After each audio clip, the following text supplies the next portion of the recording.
Hello again, everybody. Welcome back to the podcast Retro Life for You, movies of the 1980s. My name is Chris Adams, host of the show.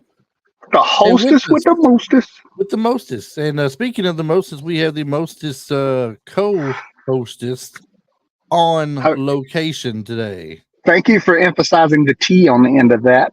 Hostess. That almost came out hostess, It can be but not misconstrued as that. today. People are Not like wondering, today. well, like, well, what? It's not Travis. It's Did somebody that, else. Daddy? It's me. Oh yeah, because they ain't nobody seen me without a beard in a long time, have they? It threw We me got off at we first. went down to the Yeah. goatee now. Yeah, well, when I see you, it threw me off. I'm like, "Who's that weirdo?" Yeah, And it's on my yeah. screen. Who is that? What the hell? Little damn Fred Durst over there. You know what? I was thinking you did it all for the nookie or something for a minute there. Oh, I did for sure. That's not an inaccurate statement. Wasn't that one of the songs they did? Oh I, yeah, oh yeah. Did I it made all sure I had for the nookie. the right band there. Yeah, buddy. Well, how was your weekend or your week or whatever? It's been all right so far. It's been pretty good. I'm on my second of my days off for the week, so rested, ready to go, feeling good. I mean, had a pretty decent work week throughout the week. I can't complain too much about it. So if I did, it wouldn't have Right been on, good anyway. So right on, right on. Yeah, they don't want nobody listening. we'll just say the big blue had me blue for a little bit, and then my days off arrived, and I was happy. Happy, I'm happy. Heck Well, yeah, you should be happy. We're having a good show today. I think Hey, so. do you know we are talking about Tango and Cash? Cash Tango and and cash, Tango. cash and tango, And tango and cash. who is the guy who likes to talk about cash and tango, tango and cash? Would that The be the bad guy. would that be the guy who likes the aqua velva or something? It would. Tango. If it's not cash, it's tango. If it's not tango, it's cash. Yeah, cool, crisp, refreshing. Aquavelva. I'm just getting into the punch. I knew as soon as I got there you were gonna do that anyway, so I may as well just put it out there up front. I like it. Uh, yeah, It tango said and that cash. weird looking dude in it too. This dude always like weirded me out. That one of the guys that was in it, that one of the bad guys. I just think he looks weird. He just Was looks it the one that weird. played Ponytail? They called him Ponytail. Yeah, I believe so. Byron or Brian. Brian or something. Yeah, Brian. he's always a bad guy. It's Brian James. Yeah. Yeah, It's funny. he He was. was in 48 Hours, and you thought in 48 Hours he was a good guy until you saw the 48 Hours Part 2, and they fooled you. Yeah. No, I knew it. He Oh, looks like a no. bad guy. No, wait. Hold on. I may have that wrong. I may be correcting myself right here. Maybe he Uh wasn't oh. the bad guy. Maybe it was the other guy in the office. Anyway, I don't want to get that. That's a different movie altogether. Oh We're not Lord, did talking you about make the 48 list just Hours. now? I just made the list. We're not talking about 48 Hours, though. We're talking about Tango. Tango and Cash. Cash Cash and and Tango. Tango. That's what we're talking about. So Yeah. Sylvester Stallone and Kurt Russell and Terry Hatcher. I Yup. guess your top three people. Lois Lane. Jack Palance being the bad guy with Brian James as his henchman. Yeah. And wasn't Basically, there was another like Oriental bad guy in there too. well, that's what I was going to say. Basically, Tango and Cash have a list of people that they There was a have lot of bad hurt. guys. They had hurt in the city, and they come together to get rid of them. And Jack Palance, his character, come up with the idea of putting them in prison. So the Yeah. other ones was James Hong. He was Hmm. in, I believe, he was also in Big Trouble in Little China with Kurt Russell. You know what's so funny to me about this movie too? We're all over the place with it right now, and that's cool. We're trying a different format, but Uh, so so the gist of the movie, they're messing up their drug cartel and all, so they come without it to put them in prison. But it was funny because my son um last night was like, Dad, the final season of Cobra Kai came out.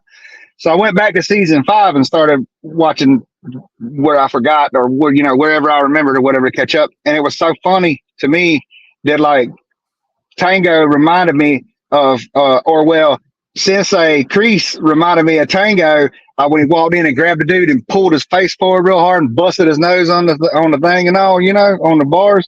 But then Crease like beat up 4 or 5 dudes for my Jello cup. I was like, look, Crease is Tango Or a Jello cup. for a Jello cup. Man. I'm sorry. Go back to it though. I didn't mean to get off on Crease.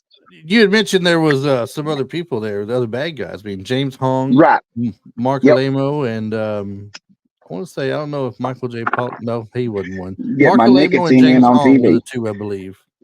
Don't worry, this ain't Joe Rogan's podcast. These are Marlboro Ice cigarettes. Smoking vapor rub.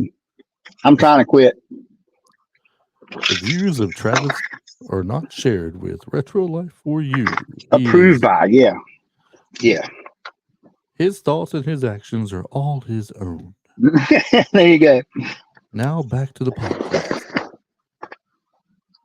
Anyway, Yeah. it was a fun movie. I mean, it's one. Do you know it's the last movie of the 1980s that was released at the theaters?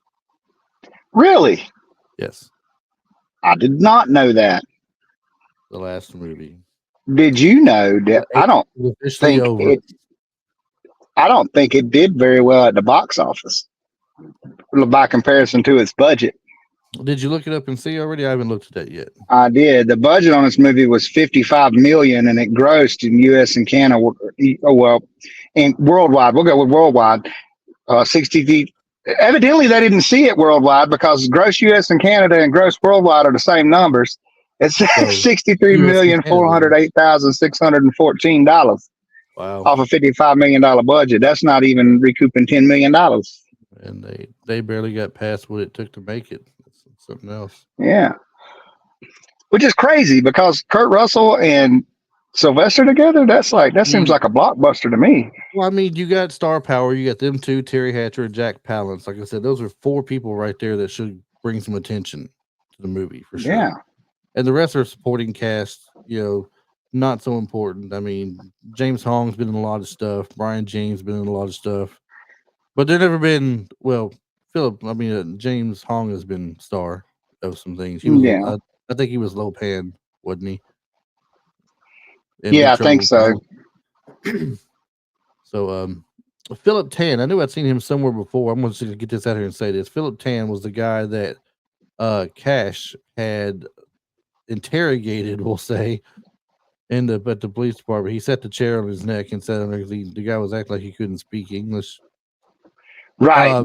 I was like, where have I seen this guy before? And I finally realized he was on the Lethal Weapon 4.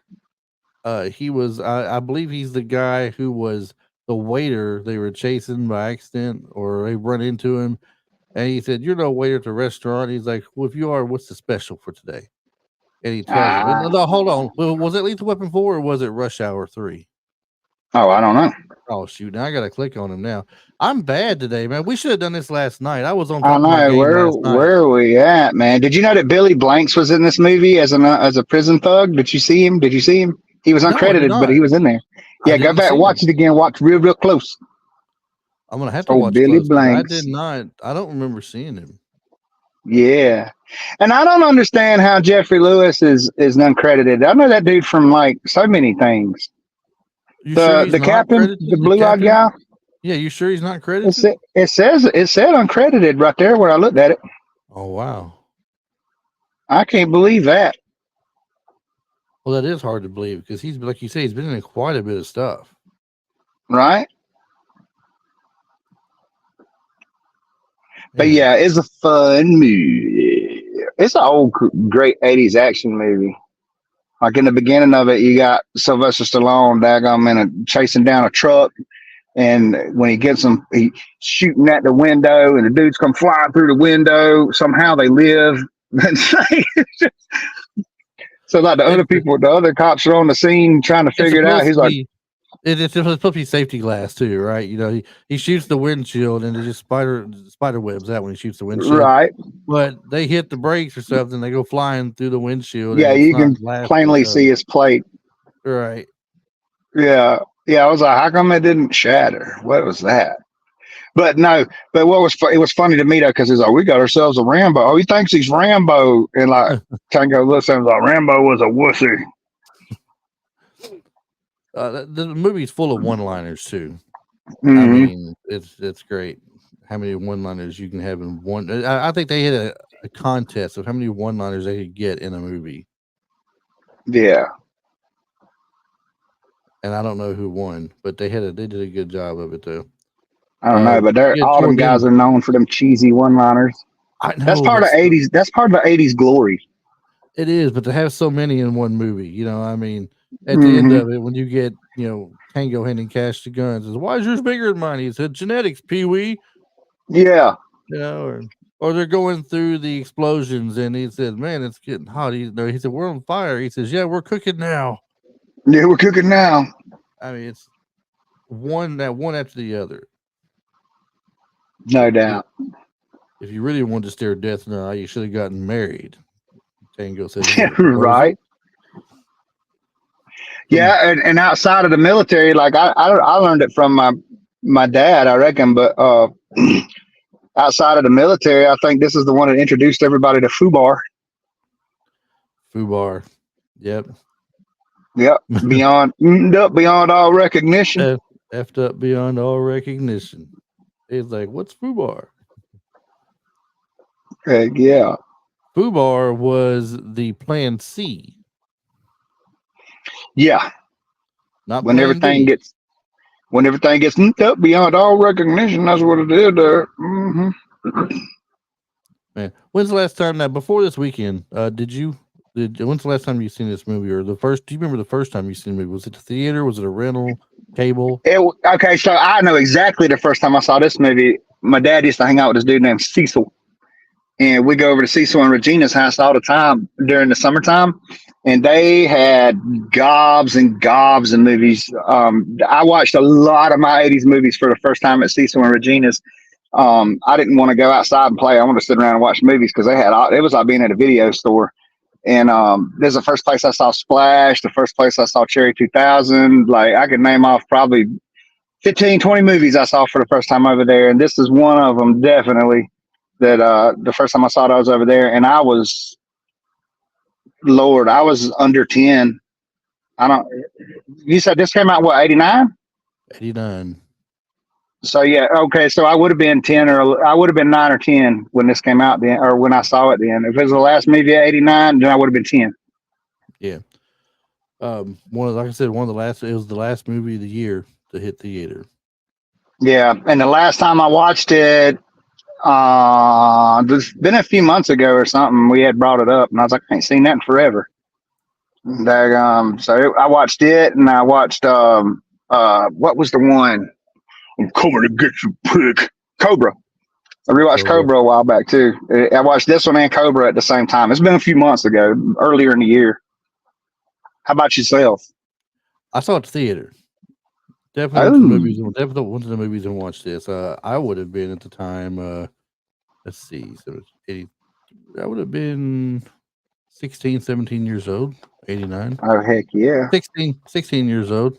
So I saw it at the theater though. I remember watching it there. One of the group of friends, we all watched it together. It was fun. And We were then all just like that, big Stallone what? fans. So Heck yeah! Wasn't this around the time that like buddy cop type movies were big right then too? Didn't you have like Harley Davidson and the Marlboro Man around the same time, and Tango and Cash, and then it seems like oh man, the the what is it? Lethal 48 Weapon. hours. Is it 48 hours that had Nick Nolte and Yes, Eddie yeah, Murphy. so 48 hours and Eddie, yeah, seemed like all that was kind of real Lethal big around Weapon, those. Beverly Hills Cop. Hmm. I All don't these know. things coming out. Would you consider Beverly Hills Cop like a buddy cop though? I mean, the relationship between Axel Foley and then Taggart and Rosewood. I mean, Yeah, yeah, kind of, sort of. yeah, Um, I can see that. it kind of developed into it, I think, a little bit anyway. I think in this movie here, in Tango and Cash, they tried to emulate a little bit, not much, but a little bit Right, of a Lethal Weapon. I think that I can Cash's see that. character, Gabriel Cash, I think he was a playoff almost of a Riggs, kind of like a loose I can cannon see kind of that. guy. Yeah, loose cannon, and then he had him and Mel had the same hairstyle. You They did, know, and then off the he was you doing the Snake Plissken stuff. if you're looking at the comparison, Danny Glover, the serious veteran cop, Ray Tango, maybe not as old of a cop as what Murtaugh would have been in Lethal Weapon, but he's still the more serious of the cops Well, of I between the liked two. I enjoyed the kind of little bit of character insight that you got with him too, though, when he was talking to the chief about, dude, you got plenty of money. Why do you do this? And he's like, for the fun of it. So Yeah, it's like he does it for the excitement, for the action. He's real serious about it, but then at the same time, you know what I mean? It's like almost like an escape thing for him. It seems like it's not one of those movies. Of course, an '80s action movie. You're not going to have you don't need or have a whole lot of character development. You throw a superstar in there and you're good to go, pretty much. But it hmm did give you a little bit of insight to his character being the way he was, and like you said, Cash just kind of being the rogue crazy one. it starts off That was right pretty from the cool. beginning, nothing but action from the beginning on, That's why it was so and expensive to make. yeah, and like you It said, is. It's like nonstop. the character and story build up is really quick. There's not much story to it. I mean, starts out Hmm. there, it's action, them busting criminals. Then you got the people with the drug cartels are mad. They're wanting to know what they can do. They come up with getting them in prison. Then you see a quick setup scene, and they get a quick courtroom scene, and then they're in jail. They're in prison. And you get the quick misdirect with Kiki being his sister. Right. Right. You know, it So you speaking saying it sounds of like that it's his part right there, girlfriend leaving her or something. right? But speaking of that part with Kiki playing his sister, um, playing his sister. Wow, um, Yeah. that was not supposed to be the same actress that played her in Terry Hatcher. It was somebody else to begin with, and it was not Tango's sister by blood. She was an adopted sister. But Ah. they thought that if they had changed it around because of having, Kurt Russell's character of Gabriel Cash coming on to her and liking her, the tension with them two, between the two, with it being his actual sister and not just an adopted sister, would be more Uh-huh. realistic. So they got Terry Hatcher because she looked more like Sylvester Stallone than the other girl did. Oh heck yeah. I'm You glad I know, did. I used to be in love with Terry Hatcher back when Lois and Clark was coming on. somebody referred to Terry Hatcher in this movie as Terry Hatcher in her prime, at her best. Yeah. And I think they're talking about overall acting and her looks and everything combined. I mean, Yeah, because to not that, everybody was in love with her in Lois and Clark. no. They were like, "Really, you like her?" And I'm like, "Yeah, I dig her." When she played her role of MacGyver as the character Penny, she was Yeah. cool. And in this movie playing Kiki, I thought she was great too. Oh, Do you know nice. now? Let me ask you this: we're always talking about people who could have played the role of somebody else in the movie, but there was somebody else slated to be Gabriel Cash in this movie, and he had to Okay. turn it down because he had hurt his knee filming a previous movie before this movie was filmed. Don't tell me it was Arnold. Patrick Swayze. Ah, Swayze was it would originally have been cast as very Cash. different. It would have been very, very different. Yeah. I believe Swayze could have pulled it off, but it would have been very different. He wouldn't have had the Swayze don't have the true. I hadn't seen him pull off truly like crazy like Kurt Russell can. I Like mean, Kurt Russell he gives was you that close. He was close to it crazy playing the feeling. role of Bodie in Point Break. Close Yeah, to but he it. still had. He was, but he was more like I feel like Bodie wasn't. Bodie wasn't like. uh he wasn't just out there wild crazy. Bodie was like psychotic crazy, but not like over the top like Kurt Russell is. You know what I mean? Like the how do you say it? The personality, the big huge personality crazy, Right. like Kurt and Murtaugh. You know what I mean? Or not Murtaugh, Riggs. Riggs. Uh, yeah, their personalities matched the crazy for this. I think it would have still. I think he could have done it, but I think it would have been a very different movie. Here is a fun fact about a comparison of Kurt Russell to Riggs for you. Kurt Russell was originally considered and offered the role of Martin Riggs in Lethal Weapon. Oh wow. Said he turned it down and it went to Mel Gibson, with whom he worked on Tequila Sunrise with. So his Okay. character, this is where I got it. His character in the film is loosely based on Riggs. Cool. I And, like that. and then there's I can something. see it. Then there's something else funny about this here.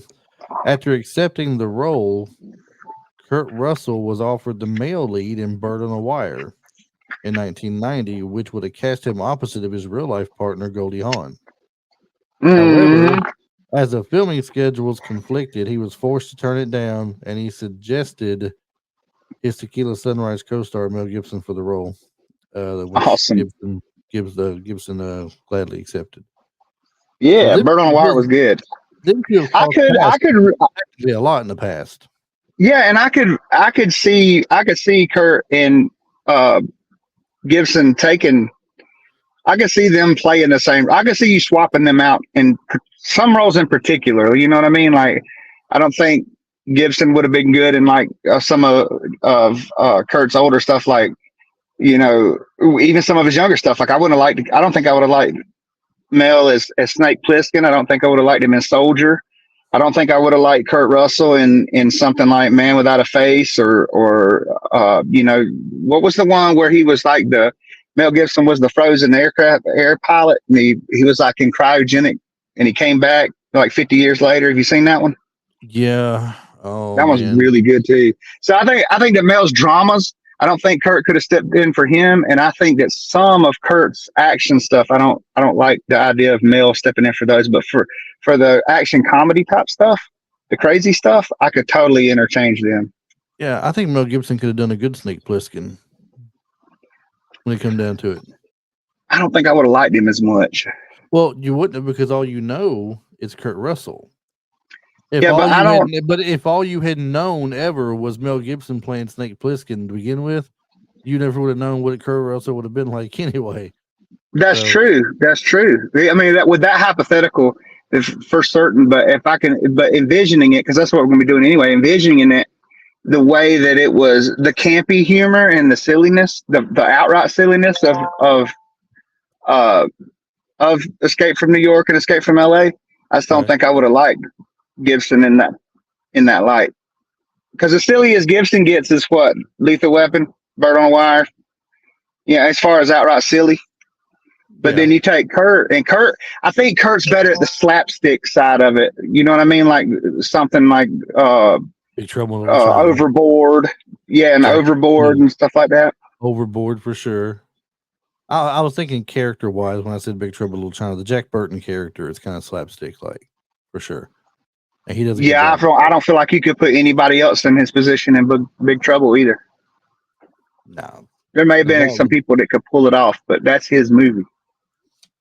Yeah. This movie apparently was fairly popular in other areas too. As far as what it brought. Shortly after this film was released, a very potent batch of heroin was sold in the Bronx, New York. And on the bags they were put in, they had put labels on it that were stamped on the bag that said Tango and Cash. That's awesome. So many people overdosed, which is not awesome. Some were fatal. No. And to get to the point where NYPD drove around neighborhoods using loudspeakers to tell people not to use that particular batch of heroin. That was reported on the flagship network TV stations there as well. If you get a bag of heroin that says Tango and Cash and Tango don't use that on one. it, make sure you go to your backup heroin instead. Exactly. Yeah, nothing hilarious about heroin use. No, there's not. But I mean, just to be tied to that movie coming out and using the name of the movie on your, did you stamp it on your bag or you're distributing it? Yeah. I don't know why. That's crazy. What I mean, I know it was a drug cartel and everything, but why would you why would you call it Tango and Cash? I don't know. Well, some of that I guess because you're gonna pay me this cash and then you can dance that tango afterwards, baby. But if it's hair on, you ain't dancing nothing. You nodding off. You going night night. Get hold of that dog food. Oh my gosh! Did you like the truck in the movie they had? talk about then Kurt Russell was going crazy. But look at the firepower we got here. Oh, they're at the end. Yeah, that right when they're going to the quarry and everything. Yeah, yeah. When my man was telling him all the cool stuff that's on it that it does. Yeah, My first thought was at the beginning. The dude that shot him in the chest and he chased out the window. I was like, that old Yoda he was driving through the parking garage. I was like, yeah, actually, I did like that. no, not that, not that. This is so funny because I was just last night or we're from when we're recording or this week our actual recording night was supposed to be last night, but we had some Hmm. technical difficulties, we'll say. And I had done Yeah, a previous podcast before helping out a friend of the show and Tim with his podcast, and we were doing Delta Force. And he says, "What's the most memorable thing to you with Delta Force?" I'm like, "The motorcycle. It's got to the be the motorcycle." motorcycle. Yeah, the motorcycle that Chuck Norris is driving. It shoots rockets off of it. It's got a machine gun built into the front Hmm. of it. You know, it's crazy. Shoots rockets at the front and the back. Well, now in this one, you got this truck, this big firepower truck they got going through. It's got what machine guns on it. Uh, Yeah, it's got machine guns, rockets, bulletproof glass, daggum, all kind of stuff. go through a brick wall and not be damaged. Basically, I mean, it's He's got like, all what this. was it? He drove through that fence or something. He's like, I haven't tested it. Might want to go easy here. And he's like, all right, hold on, and floors it. Yeah, do you? It's crazy. Uh, one of the trucks in the quarry scene. It's actually the famous Bigfoot truck. You don't know it when you see it because it's painted differently. It's different Hmm. colors. It's trademark blue, and it does not feature any Bigfoot decals. But it was confirmed that it is in fact Bigfoot by the owner of the original monster truck, Bob Chandler. Oh, it was That was Bigfoot one. yes in the Well, movie. Bob went all the way up to wasn't it Bigfoot 4 that had like the big earth mover tires on it? I don't know. It was, well, it doesn't say Bigfoot one; it just says Bigfoot on it. So I can't say Yeah, for there sure was a Bigfoot lot of one. Bigfoots by then. I But remember Bigfoot 1 and 2. I don't remember 3, but I remember 4 had the great old big like earth mover tires on it. The tires were some stupid like 12 or 15 foot tall or some craziness. yeah, They look like big tractor tires, big white dishes. and you know, can you think of a movie? Now, I'm just going to kind of go sideways a little bit here with the movie and talk about the directors for a minute. Do you Okay. can you think of any movie Stallone's been in where the same director stayed the whole way through? I mean, without him firing somebody and taking over or putting somebody else in their place, you're always hearing about a Stallone movie Yeah, where he did that a the lot, didn't he? original, yeah, where the original director, so the original director gets fired, so Andrei Konchalovsky might have been the original one, and Albert Magnoli might have been the second one. There's two directors Huh. listed on here, but I know one of them got fired to start with, though. Well, did you know, talking about Stallone doing that, they say, and all the other actors and people corroborate it, that Tombstone was as good as it was because Kurt, something happened. I don't remember the story precisely, but something happened with the director and something going on. So Kurt actually took over directing and made some changes to the script and stuff like that. And yeah, they said that Tombstone was going to be a very different movie until Kurt Russell took it over.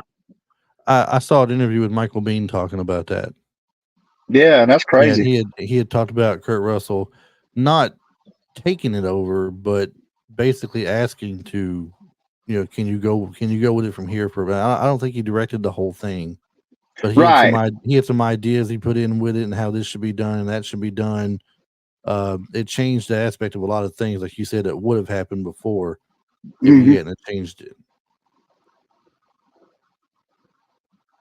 which is Heck good yeah. because I like what we got with it. So Yeah, no doubt.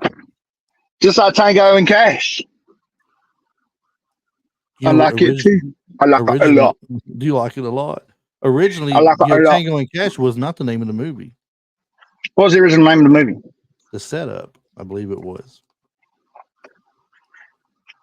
That I mean, I guess works. That I guess works. it would have worked. I mean, they were set up in it, so I guess it would work. But Yeah, it don't roll off the tongue like Tango and Cash, but it no, worked. no, it's not. But it's good that they changed it. I think another throwback to Lethal Weapon on this movie.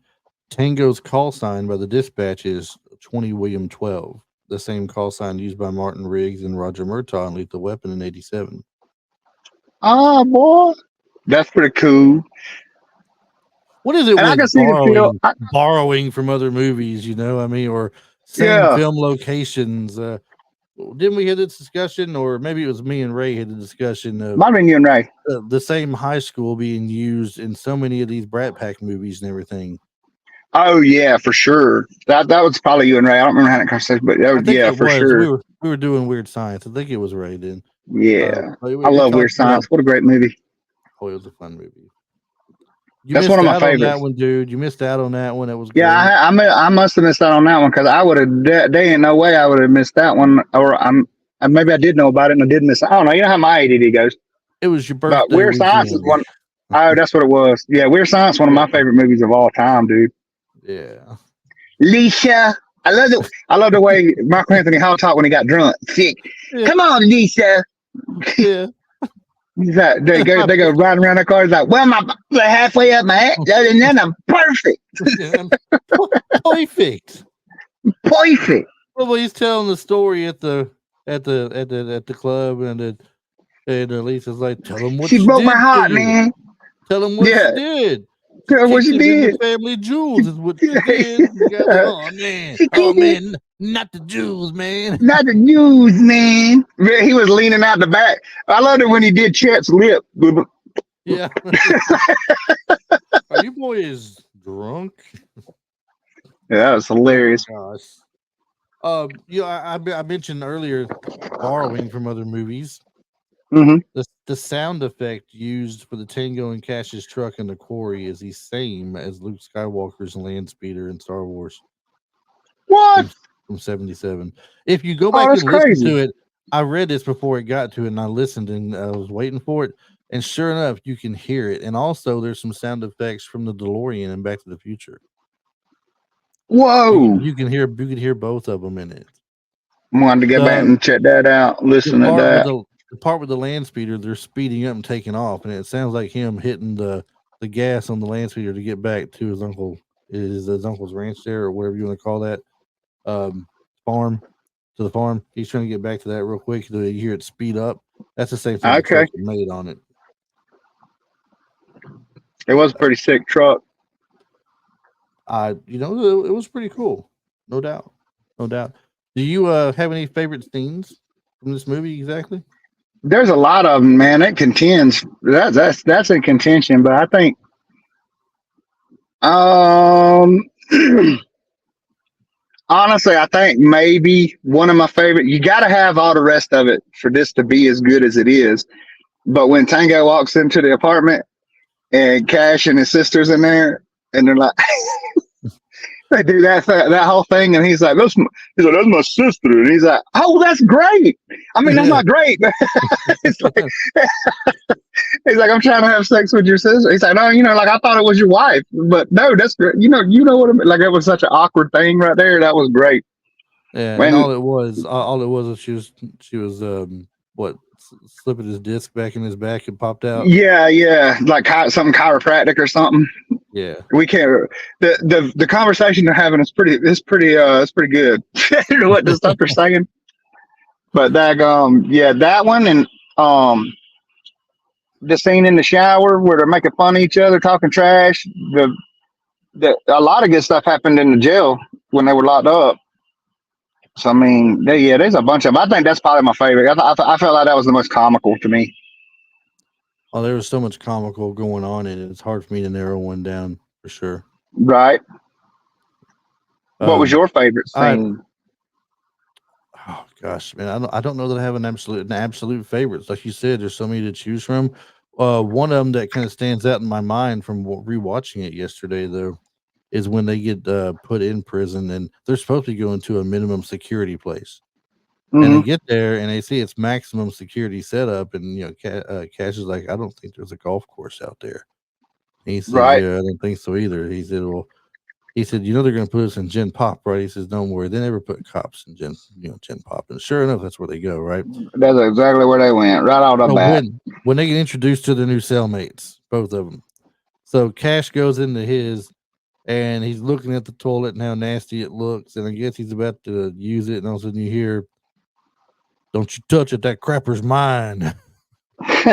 And he says, "Oh, I see how it's going to be." Look, pal, let's get one thing straight. He turns around, it's this big, huge dude, and he goes, "That is yours, okay? And yours alone."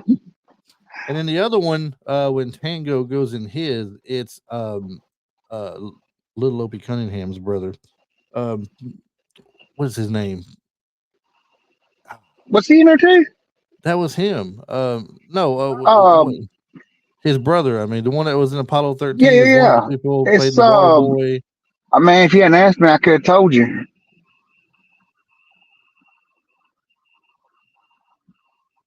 What was Opie's name? Tell me Opie's name, and I'll tell you the other dude's name.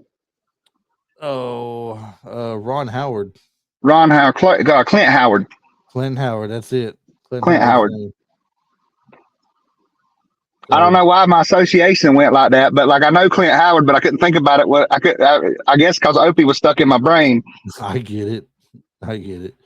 A couple of names I want to mention in the movie too. While I'm thinking about it, not huge stars or anything, but one of them has been in the kind of notable for some of the movies that we liked in the past. Michael J. Pollard uh, was in Next of Kin as well. He was the hotel owner that played Mhm. at the front desk.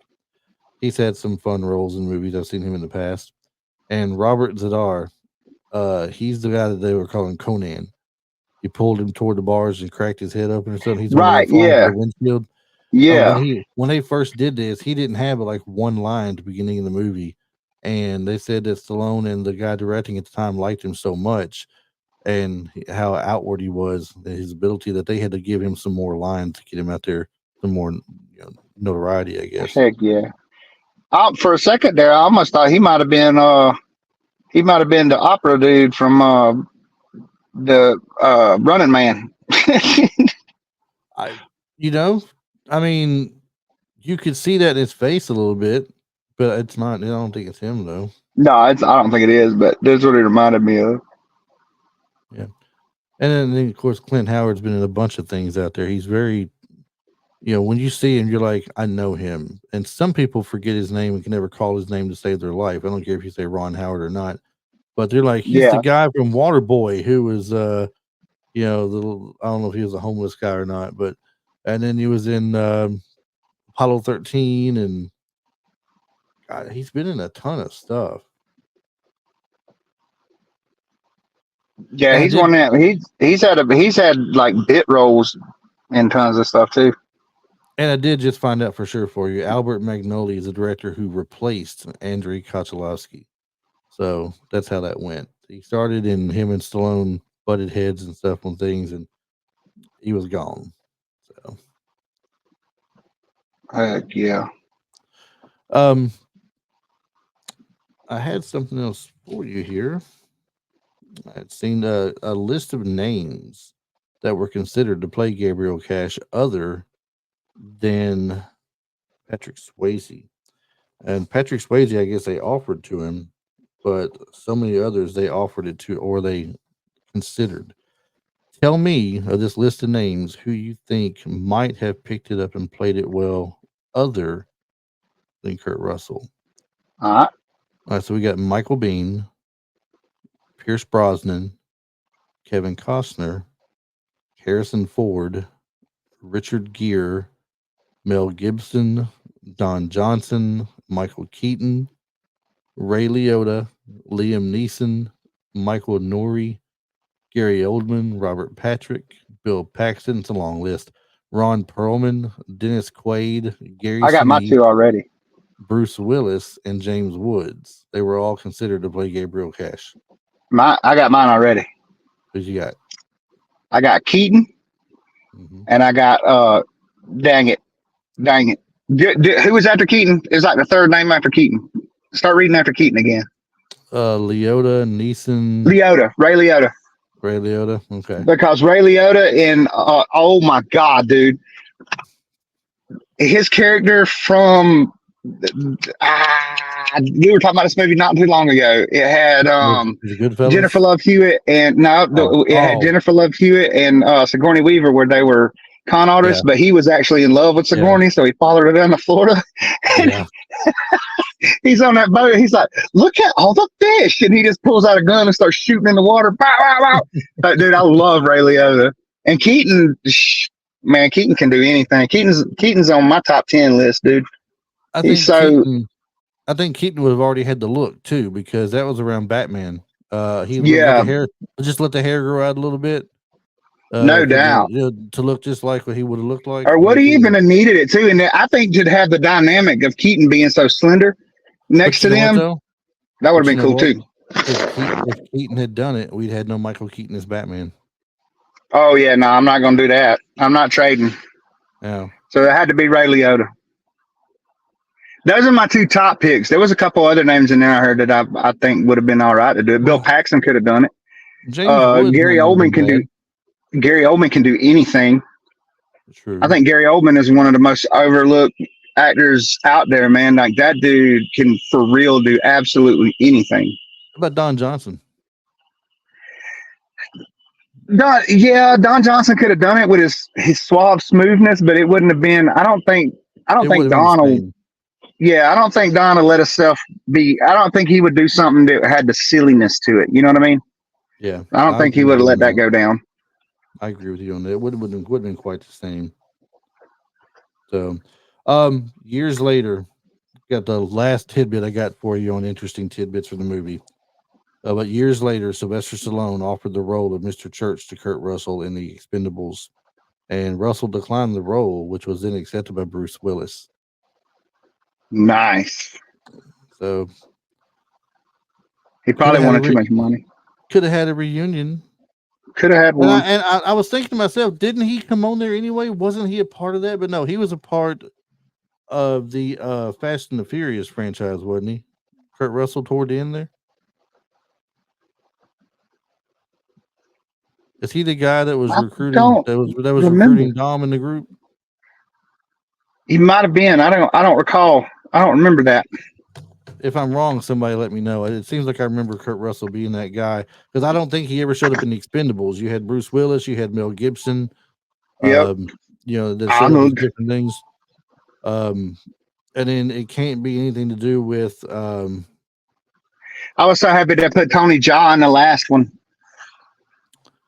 someone. You mentioned Arnold earlier. Before we get ready to go here in just a minute, someone told me that they read somewhere that the original idea for Tango and Cash was to get Schwarzenegger and Stallone together in a Yeah, I movie. would have loved that. And that would have been, but they were both at that point in their career so competitive with each other. I don't think they would have teamed up with each other in a movie. Yeah, probably not. But They I were think it would always have been trying to one up glorious. each other. It, Yeah. I mean, it could have been, but I mean, what kind of role would Schwarzenegger play? I mean, he wouldn't have been nothing like Gabriel Cash's character was in the movie for sure. Oh no, It nuh-uh. had to be something Mm-mm. different. Yeah. So they would have had to have done the movie a little bit different way to put the two of them together, I think. Yeah, for sure. For sure. So Like overall, Arnold might have had to been like kind of like his character in Raw Deal to make it work. overall in this movie, how would you, if you're going to give it a rating up to 10, what would you say? What's your opinion on it? Oh man, I don't want to do my boys like this, but I'm gonna have to say back because when I'm thinking about that, I'm comparing it to all the other movies that they've done. Mm-hmm. I'm probably dropping this down to like a 7. It's easily a 7, because you got Yeah. the only thing that makes it a 7 is you got some really good action in it. Hmm. If the storyline had been a little bit better, it would have Yeah. reached an 8 for me. Yeah. Maybe. Yeah. But Because I'm gonna it just showcased the one-liners and the action pretty much. I mean, it wasn't a whole lot.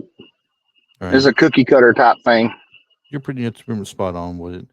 So, all right. Well, this has been, I mean, Tango and Cash, man. We're there. We're at the end of the show pretty much. We Oh had yeah. this was a great. I really enjoyed rewatching the movie. Hmm. And of all the shows we've done, there's always a few of the movies that we do that I really enjoy the rewatch on. Yeah. This was definitely one of them. So, um, Heck yeah. I agree.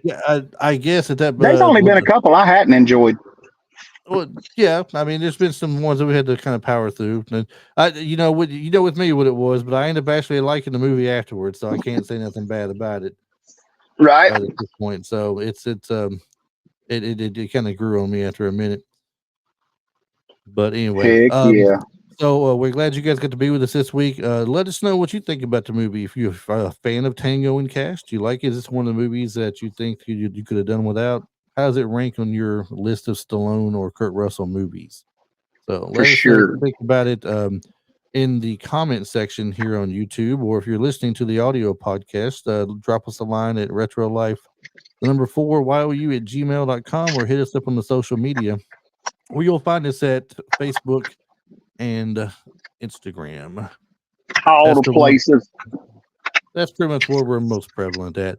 The YouTube channel is exploding, everybody. It's getting big. I mean, make sure you go to YouTube, follow us on there, hit like, subscribe, hit that little thing up in the corner, the bell notification, so that The when we have something new bell. come out, you know we got something new coming out. So you Yeah. can check us out on there.